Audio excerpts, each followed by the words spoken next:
m'appelle Claudine Co, je suis ce que l'on appelle une présidente honoraire de la Fédération PEP. Je m'appelle Joëlle Longueval et je suis actuellement adjointe au maire de Marcq-en-Barœul aux affaires scolaires, qui est en fait une continuité par rapport à mes investissements précédents. Je m'appelle Jacques Huy. Professionnellement, j'ai été ingénieur dans l'industrie chimique toute ma vie. Je suis marié et j'ai 5 enfants et 12 petits-enfants.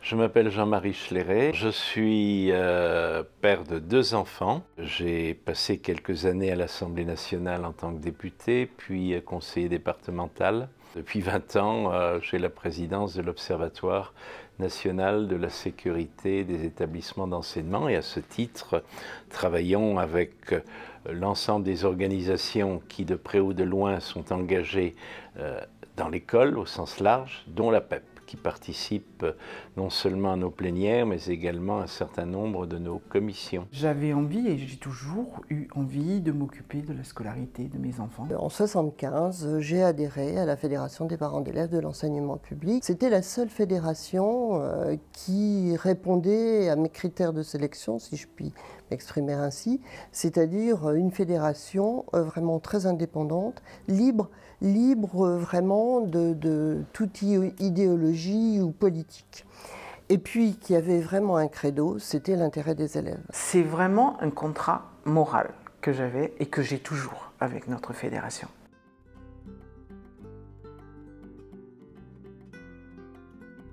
Je dis famille.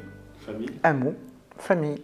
Moi, je crois que c'est une grande famille. J'y ai toujours connu un climat d'amitié et de partage très très chaleureux et ça laisse un grand souvenir dans ma vie. En un mot, pour moi, c'est la voix des parents. C'est de porter des projets dans l'intérêt des enfants et surtout de se faire entendre et de faire évoluer. Participatif, l'éducation n'est pas un acte étranger. C'est un acte fondamental dans le cheminement d'un enfant, d'un jeune, qui, on ne peut pas dire qu'il appartienne à sa famille, on n'est jamais la propriété que de soi-même. Mais il est né dans une famille et les parents sont les premiers responsables de leur enfant.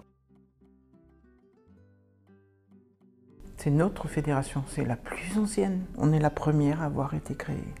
C'est important. C'est la première fois que des associations de parents d'élèves qui s'étaient créées de manière un peu disparate à la suite de celle du lycée Carnot en 1906, se sont toutes fédérées en 1926 dans ce qui allait devenir la PEP. Une fédération, c'est le rouage qui fait que toutes les choses tournent correctement autour de l'enfant.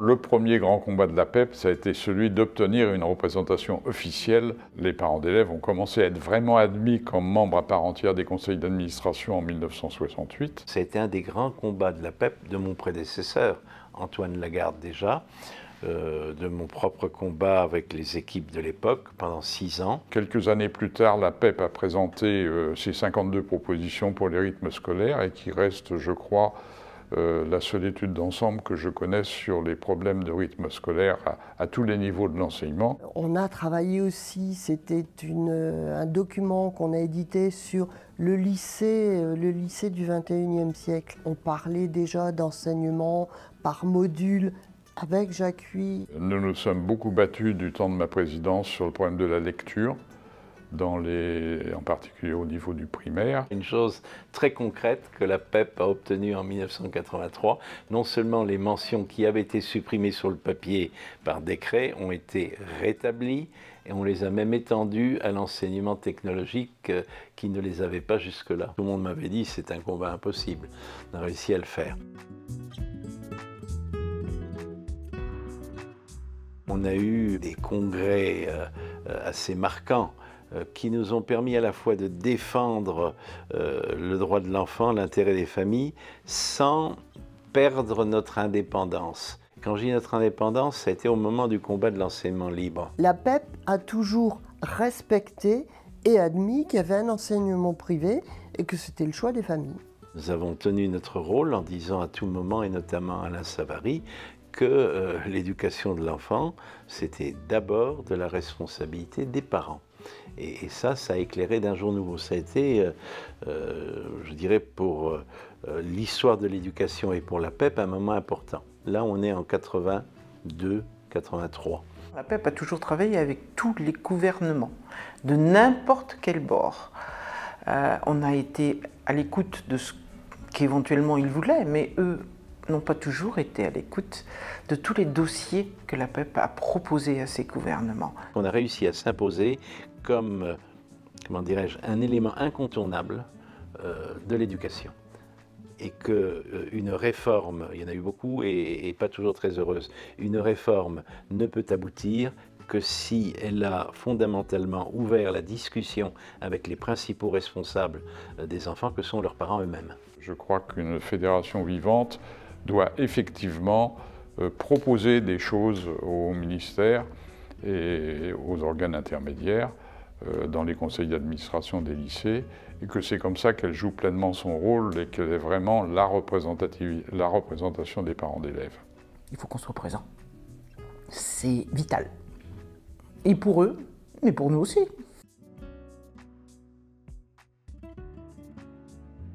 Le rôle d'une association, c'est de fédérer. Fédérer des énergies, fédérer des idées. Ce sont les gens de terrain qui font la PEP. Ce sont les adhérents qui font la PEP. C'est les deux bouts de la chaîne. C'est à la fois le local, un très grand engagement local pour être à l'écoute des autres parents, y compris en direction de familles qui ont moins les moyens de se faire entendre, qui viennent peu à l'école pour des raisons culturelles, pour des raisons peut-être d'origine étrangère, etc. Et c'est d'avoir véritablement, comment dirais-je, une qualité du vivre ensemble à l'école, quelles que soient les différences. Et je pense en particulier à la scolarisation des élèves en situation de handicap. J'ai eu pendant 7 ans la responsabilité du Conseil national consultatif des personnes handicapées. Nous avons fabriqué la loi d'égalité des chances, loi de participation, citoyenneté des personnes handicapées. De grosses évolutions se sont fait sentir puisqu'on est passé en peu d'années de 100 000 élèves à peu près 300 000 élèves handicapés dans les circuits scolaires. Donc localement, nous avons un grand rôle, les fédérations, les associations. La fédération a toujours été un interlocuteur efficace et loyal. Elle a toujours cherché à être constructive et pas seulement revendicative. Discutons, échangeons, s'enrichir de la diversité. Ça, c'est un maître mot. Les fédérations, les associations ont un grand rôle, c'est de faire en sorte de lever des blocages qui peuvent encore exister. C'est des choses comme ça, très concrètement, qu'on attend des associations responsables. Il faut aussi qu'aux côtés des décideurs, la fédération puisse peser dans un certain nombre de choix, et qui sont des choix politiques, là, pour le coup, sans avoir, je dirais, soi-même à s'engager politiquement au sens de la politique politicienne pour tel ou tel parti. Pointer des décisions qui ne nous paraissent pas bonnes parce qu'elles ne servent pas l'intérêt de l'enfant. Je crois que c'est ces deux aspects-là qui restent d'actualité, mais qu'il faudra sans doute adapter aux évolutions du monde. Nos enfants, on doit en faire des adultes responsables. Après, ils grandissent comme ils grandissent, mais leur donner les outils nécessaires pour en faire des adultes responsables et capables de prendre des décisions, parce qu'en démocratie, on peut prendre des décisions. Nous, les parents, on a un grand défaut, c'est de raisonner en fonction du passé. Ce que j'ai été, ce que j'ai souhaité être, ce que je ne suis pas parvenu à être et que je projette un peu sur mon enfant. De se dire, lui, il va vivre dans un autre monde de toute façon, et donc peut-être anticiper dans les projets qu'on peut avoir, dans la vision de la société, vision un petit peu moins figée qu'elle n'a pu être par le passé. Et ça, c'est une de nos obligations. Ça doit faire partie de nos réflexions, et ça aboutit y compris au programme. Des programmes scolaires qui doivent tenir compte quand même de l'évolution non seulement de la France, mais du monde. La prochaine étape, même si on se nomme Fédération de parents d'élèves, il faut associer les jeunes. Il faut écouter les inquiétudes, les doutes de certains, nos jeunes, alors on dit les banlieues, etc. Non, ce n'est pas spécifique aux banlieues. Un jeune qui n'a pas d'avenir, il faut l'entendre.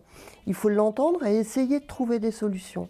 Et moi, je pense que dans l'avenir, ça sera une obligation d'une fédération de parents d'élèves de se rencontrer davantage. Eh bien, je voudrais qu'elle revienne peut-être plus à l'avant-plan de l'actualité, non pas avec des événements superficiels, mais qu'elle réussisse à s'imposer, pas elle seule. Et là, ça demande véritablement une coordination avec les autres mouvements de parents d'élèves, qu'ils soient du public ou de l'enseignement privé. Une sorte d'entente des parents d'élèves, chacun y contribuant dans sa diversité, mais qui ait des lignes communes qui puissent tenir la route et qui, face à des décisions politiques de l'État en matière d'éducation, puissent se faire entendre. Ça, c'est indispensable. La société civile a des choses à dire.